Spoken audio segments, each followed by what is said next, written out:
I think it's almost unusual for somebody who's been in active political life for a very long time to engage in a very academic activity, that is to write a book. Write any book is one thing, which he's already done about 4 or 5 of them. But to write history is not easy at all. To write history requires a lot more rigor.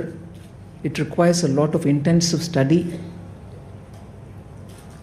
I think it was Aristotle who once said, and I'm not sure about the exact words, but he said history, actually it's about the unchanged.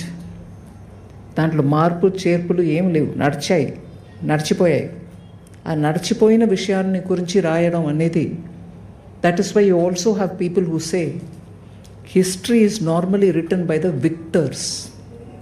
గెలుపు ఎవరికి పొందారో, ఎవరు గెలిచారో వాళ్ళ వల్ల రాయబడినది history.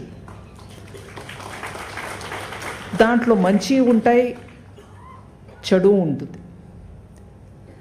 మంచి ఏంటి? గెలిచిన వాళ్ళు రాసినప్పుడు వాళ్ళ తరపున జరిగిన మంచిలన్నిటినీ కూడా హిస్టరీలో రాస్తూ వస్తారు. కానీ అన్చేంజ్డ్ అది. Aristotle unchanged, it remains there, it is unchanged. Nobody can change it. What happened. But దాన్ని రాస్తున్నవాడు గెలిచిన వాడైతే he writes it in one glorious way. But there are others who are not part of the victorious. వాళ్ళని different లాంగ్వేజెస్లో, వాళ్ళ different ఇంటర్ప్రిటేషన్లో హిస్టరీని రాస్తారు. దాన్ని తరతరాలుగా చెప్తారు. సబాల్టర్న్ హిస్టరీ అంటారు, ఇంటర్ప్రిటేటివ్ డిఫరెన్స్ అంటారు. సో హిస్టరీ బుక్ రాయడం అనేది చాలా కఠినమైన exercise. It cannot receive ready acceptance by everybody. So majority history రాసేవాళ్ళు చాలా సంకోచించి రాస్తారు. కొన్ని అంశాలు రాస్తారు, అన్ని అంశాలు రాయరు. కానీ అక్కడ కూర్చున్నప్పటికీ నాకు అనిపించింది, the title of the book is it's a glimpse of world history.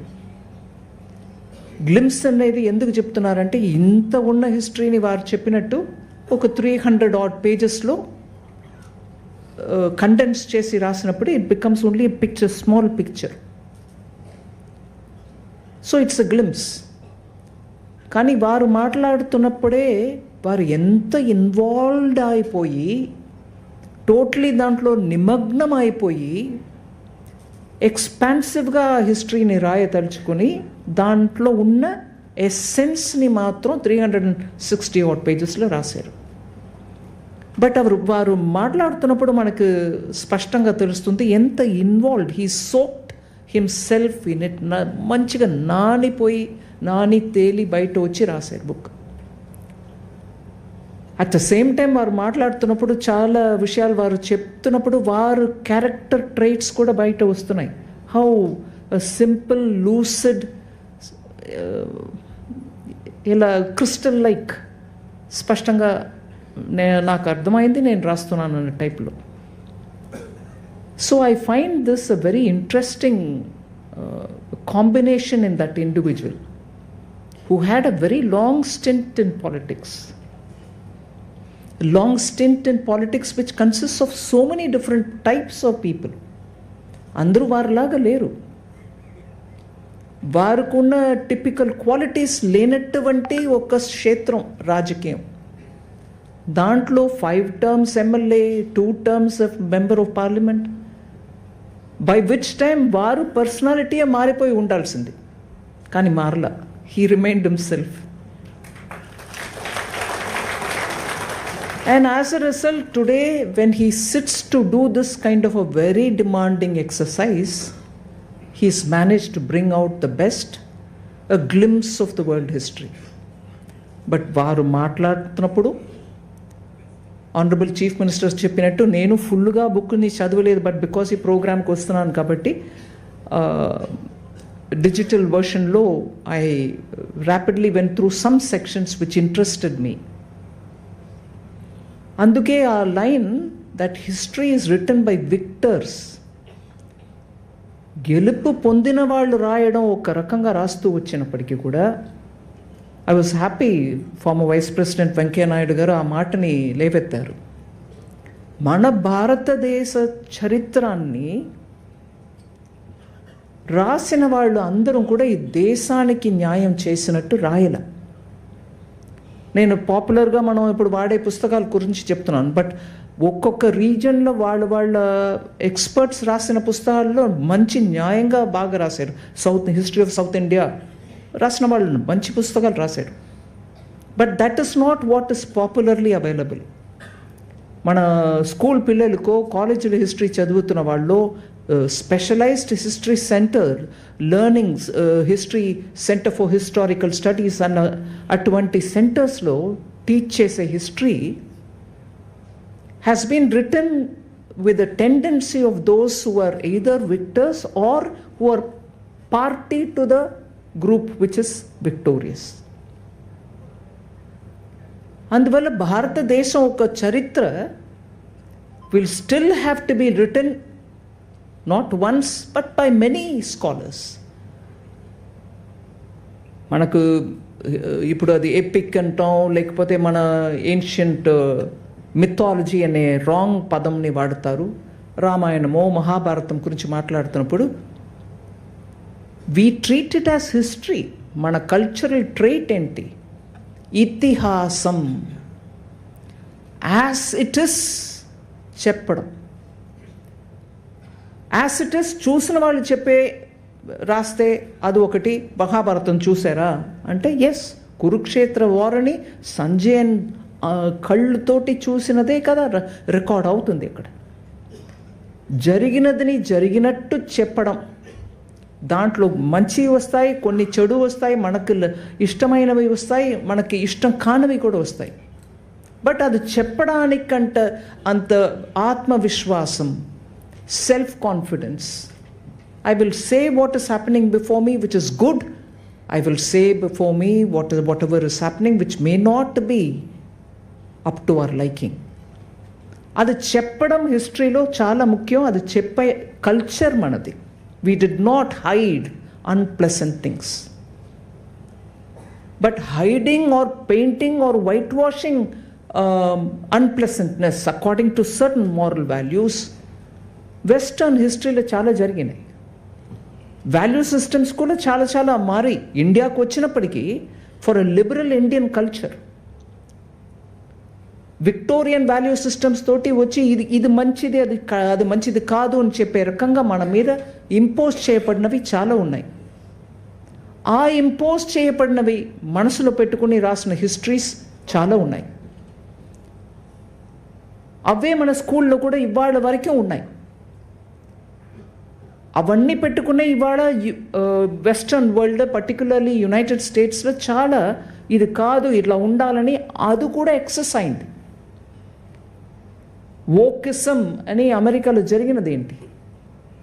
That painted history is coming. మన ప్రాక్టీస్, సోషియో కల్చరల్ ప్రాక్టీస్ అన్నీ కూడా వేరే రకంగా కూడా ఉండాలి, ఇన్క్లూసివ్గా ఉండాలి అని వాళ్ళు పెద్ద ఒక ఎఫర్ట్ చేసి వోకిజం జరిగింది. ఇవాళ ఆఫ్టర్ ట్రంప్ వోకిజం కాదు అని చెప్పుకొని they gone back to something else which was probably what was earlier. అందువల్ల హిస్టరీలో డిస్టార్షన్కి చాలా అటెంప్ట్స్ జరిగాయి. అందువల్ల భారతదేశ హిస్టరీ కూడా ఎయిదర్ మన మీద వచ్చి అటాక్ చేసి రూల్ చేసిన వాళ్ళు రాసిన హిస్టరీ డామినెంట్గా ఉండేది. సో నేషనల్ ఎడ్యుకేషన్ పాలసీ ద్వారా మనం ఇప్పుడు ఏం చేస్తున్నాం అంటే open up the history, let the reality, let the truth about India's history come out. ఎన్నో ఎవ్రీ రీజన్లో ఉన్నటువంటి హీరోస్ గురించి మనం చదవవలసిన పని ఉంది. నేను అవన్నిట్లో ఇప్పుడు ఎలాబరేట్ చేయట్లా, కానీ అప్పేర్పట్ట అట్లాంటి ఒక పెద్ద సముద్రం హిస్టరీ. ఆ సముద్రంలో డీప్ డైవ్ చేసి బయట వచ్చి దాని గురించి మంచిగా ఒక బుక్ రాశారు వెంకటేశ్వరరావు గారు. So it requires a lot of academic రిగర్. నేను పురంధేశ్వరి గారిని అడిగాను, how did you manage to do this అని. అంటే వారు కూడా అన్నారు, సమయంలో 2 o'clock in the morning లేచి కూర్చొని he'll be reading or writing నేరం కాలం అలా చూడకుండా he was only preoccupied, and he's given us some ఒక పొక్కిషం అన్నమాట, treasure trove that he's given before us. And also because he's written it in Telugu, I think it's a big service to the development of Matrubhasha, and to bring history in your own mother tongue is a very big effort. I appreciate your great service for one, giving history with your perspective, and also to be able to give it in mother tongue. And ఇది glimpse మాత్రం కాదు, glimpse of world history matram kaadu, it is an encyclopedic view into global history, panoramic, it looks at all directions, all angles. A great service, great effort. I appreciate the great effort. And of course వారే చెప్పేశారు, అందువల్ల నేను కొత్తగా add చేయాల అక్కర్లా. Next 50 years గురించి వారే కూడా మాట్లాడారు. After Trump world history is different, I'm sure. అవన్నీ కూడా వారు అధ్యయనం చేయాలి. అండ్ దాని మీద కూడా చాలా డెవలప్మెంట్స్, గ్లోబల్ డెవలప్మెంట్స్ని రికార్డ్ చేయవలసిన అవసరం ఉంది. I'm sure he will actively engage in all that. And with all this said, on a very personal note, I don't want to get into too much of that. Wherever it is, wherever such things happen, I always appreciate it. Here I saw, all of us saw, the achievements of a highly achieving family and the members of that highly achieving family coming together. ఇది నేను తెలుగులో probably I can't say it in these many words. నాకు as much as I can speak in English, Telugu acquired language కాబట్టి అంత confidence చెప్పలేను. But ఒక పెద్ద achievement చేయగలిగిన ఫ్యామిలీ, అచీవ్మెంట్ చేస్తూ వస్తున్న ఫ్యామిలీ, దాంట్లో ప్రతి వ్యక్తి అచీవ్మెంట్స్ చేస్తూ వచ్చారు, రాజకీయంగా, సోషల్గా, లిటరేచర్లో, ఫైన్ ఆర్ట్స్లో. అట్లా ప్రతి ఒక్క member of the family, larger family, extended family, ప్రతి ఒక్క మెంబర్ కూడా అచీవ్మెంట్ చేసే టైప్ ఫ్యామిలీలో ఇవాళ ఇంకో ఒక అచీవ్మెంట్ని తీసుకొచ్చి ముందుకు పెట్టి మన అందరికి ముందు ఆ ఫ్యామిలీ ఒక్కరుగా అందరు మన ముందుకు నిలబెట్టారు. దానికోసం నేను I want to give a word of appreciation. It is important that societies draw inspiration. ఇట్లాంటి ఒక పెద్ద ప్రయత్నం కుటుంబం ఒక్కరుగా ఉండి ప్రతి ఒక్కరు వాళ్ళ అచీవ్మెంట్ని ముందుకు పెట్టి కమ్యూనిటీలో ఉన్న వాళ్ళందరూ కూడా దాంతో ఏకమైపోయి అది సెలబ్రేట్ చేయగలిగితే దానికంటే ఒక పెద్ద బ్లెస్సింగ్ ఫర్ ఆ కమ్యూనిటీస్ ఏం లేవు. ఈ విషయం ఇక్కడ జరుగుతూ ఉండగా ఐ వాజ్ అ విట్నెస్. దానికోసం నేను మీ అందరి తరపున థ్యాంక్ యూ చెప్పుకుంటాను. Thank you very much.